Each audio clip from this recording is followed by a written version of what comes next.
Hey guys, and I am back. Okay, now that looks much better, guys. I don't know what the hell I was looking like when I first came on today's live stream, but yes, I am here, guys. Happy Tuesday, guys. I hope that you are already finished your Christmas shopping. If you haven't, look, between me and you guys, I haven't finished my Christmas shopping, haven't even started yet.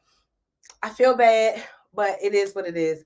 So, guys, if you're just tuning in, I'm Folasade, the accountability accountant, guys. I help individuals and small business save money on their taxes, build profitable and scalable and sustainable businesses, and then in turn, I help them build generational wealth, guys. On today's episode, guys, we're going to be talking about end of the year things that we all need to be doing. So last week, this was the first part of our series, right? And we talked about it and we went really deep. And I think I also connected it to spirituality and everything, guys. Like literally we went really, really deep. Okay. Hey Dave, how are you? And so today we're actually going to go a little deep as well, because I really want to prepare you guys for what's in store for 2024. But then I also want to kind of shift your mindset and give you that hope and optimism that you need so you can dominate and do what you guys are supposed to do. Okay. So let's rock this thing on out, guys, because I took too long to come on in. Okay. So first things first, guys, everybody should know what you've made so far. If you do not know how much money you have made, not only on your W-2 job, but in your business so far, you are doing yourself a complete disservice. It is no way that you can prepare for 2024, guys, if we don't know the numbers. If you don't know your income as of today, December 12th, how much money your business has made, how are we going to prepare for taxes? How are we going to see and know what products and services work in your business? How will we know what to invest in 2024? How do we know if you should maintain this business or close it down? How would you be able to show your coach? Let's say if Dave asked you for your numbers this year in your mastermind meeting, how are you going to be able to show your coach how much money you've made? So the first thing that all of us need to actually be doing, guys, right now is compiling all of our numbers. Okay. How much money did I bring in on my W-2? How much money did I bring in from this business? How much money did I bring in from the second business? And then the third business. And the reality is, guys, some of you have all of these multiple businesses and you don't have the numbers. So you're continuously running these multiple businesses. But if you had your financial statements, if you were doing bookkeeping or at least tracking your expenses, right, you would at least see, oh, cow, hey, in business number 2, I'm spending almost 30 hours a week and I'm only bringing in $4,000 a month. Whereas in the other business, I'm spending 5 hours a week and I'm bringing in $20,000 a month, or whatever the numbers or the percentages say. This is the time, guys, for us to buckle down and see what's going on. Okay. And the reality is, guys, if you don't know what's going on in your businesses, you will not be able to implement my copywritten process called SO, which is your strengths, opportunities, and weaknesses. Many small business owners do not have the intuition, the spirit, or the best judgment. And the reason why is because, number one, you may not have God in your life, but also you really don't have the business acumen to know where to sow your financial resources. So the first thing that I would like all of you guys to do, okay, and I'm going to show you guys how to do this. Let me get a piece of paper, okay? Grab a piece of paper, guys. Let me get one off the printer. Go ahead and grab a piece of paper. And see, it's interestingly, every time I tell my team to add stuff into our little portal for y'all, right? So I can share my screen. Whatever documents they done added, you guys, guess what? I'm never using those, and I always go to the ones. Let me see if Leo put in my folder. Let me see. Hold on. Because I do have my concept on. Okay, here we go. Let's see. Come on, let's see if we got it there. No, he has literally nothing in there. Okay, and I am going to pull up that. But before we get into that, let's go ahead and do my concept of so. So whoever's trying to look, be mindful, guys, when I show you this concept, do not replicate it. It's copywritten. If I see you guys teach it to your students, if I see you teach it to your mastermind, I will have my attorney contact you because this is my concept. Nobody else's. Okay, so first of all, get a blank piece of paper like this, guys. Okay, and you want to make 3 circles, but they need to interlock. Okay, so you're going to make 1 circle like this. Okay, and then you're going to make another circle that's going to interlock with that one like this, nothing fancy. Okay, and then you're going to make 1 more circle that's going to interlock with the other circle. Okay, all right, so once you make your 3 circles, guys, inside of each circle, on your first circle on the left, you're going to put S. The second circle, you're going to put O. And then the last circle, guys, you're going to put W. S. It may not be the prettiest, but S-O-W, guys. S-O-W on Instagram. Can you guys even see it? It's looking blurry for me. Okay, so you're going to do S-O-W. So the S means your strengths.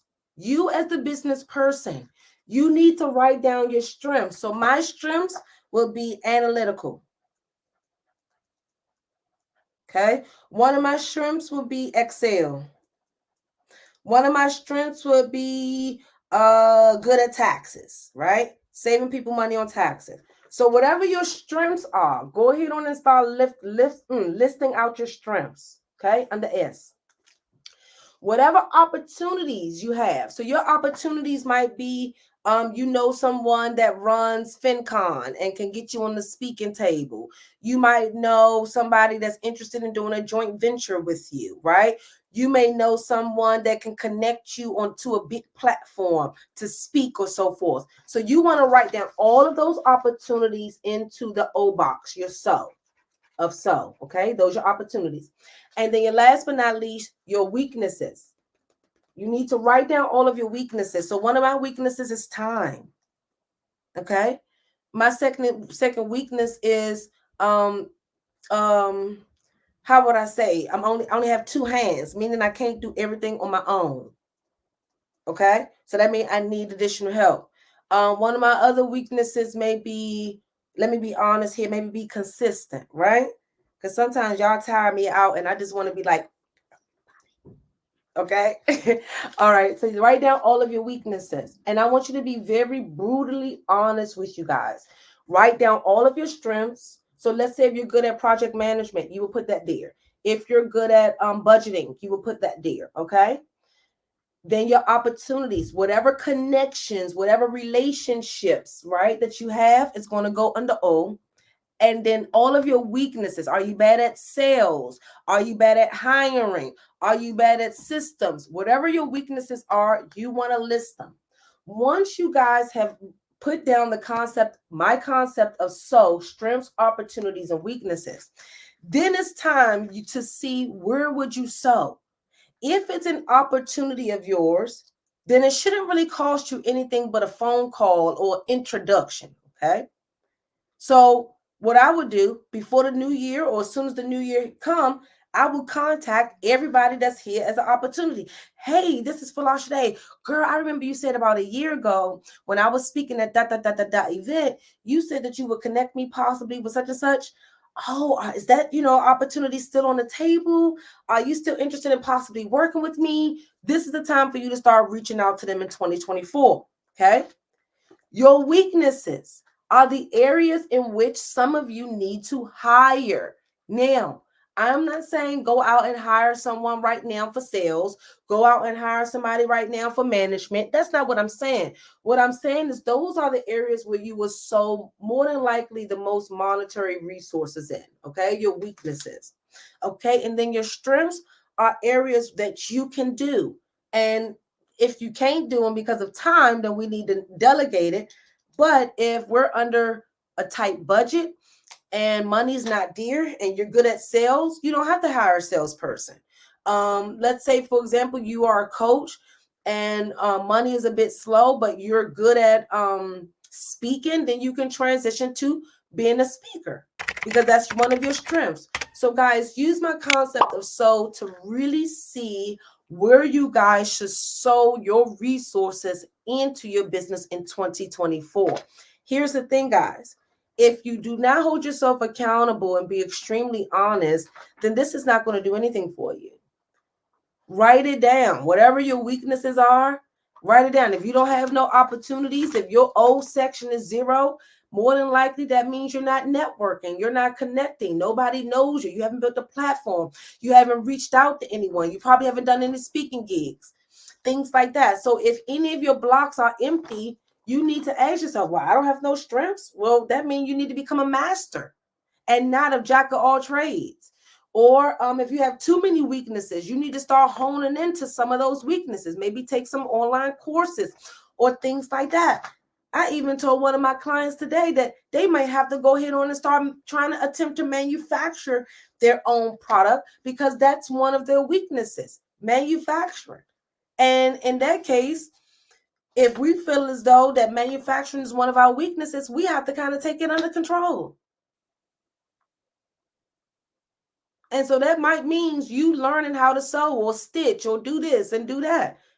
Don't forget, for almost every big company to get to where they are, more than likely the owner had to be multifaceted. Because I know I can run every part of my company, but I cannot run it as good as my team can.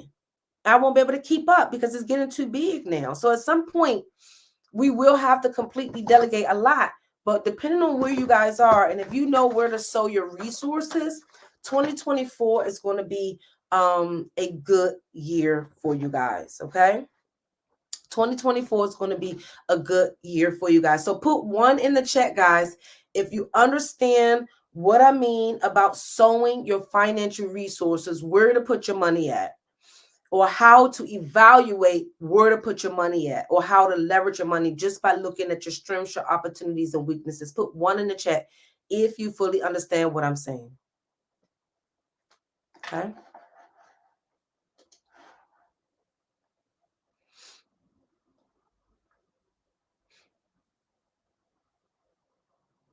Okay, guys. Okay, so I'm going to go to one little stiff topic for right now, guys, because we got to talk about this. Because, see, when I first came into, okay, so we got some ones coming in. Okay, so write down your strengths, your opportunities, and your weaknesses, guys. And then if your weaknesses is budgeting or keeping your finances and your business is making decent money, then that means you might have to hire an accountant. Let's say, for example, if your contracts are not in order and you're constantly being sued, or people are constantly, scaring you and, threatening you with lawsuits, then you may need to invest into an attorney to review your contracts to make sure they're set. Let's say, for example, if you're struggling with your Facebook ads and you're not understanding what's going on, then this may mean you may have to hire somebody to review your ads to see what's happening, or you take some courses so you can learn how to do it on your own if you've constantly hired people and didn't get the results that you desire. Or you may have to search for someone else that's more capable. So doing my concept of soul, strength, opportunities, and weaknesses, it allows you to figure out where to put your money is and where to put your money at. And if it's an opportunity that's going to cost you a lot of money, I don't advise you guys to invest in it right away. So let's say, for example, somebody can connect you to speak somewhere, but it costs you $3,000 to speak. No.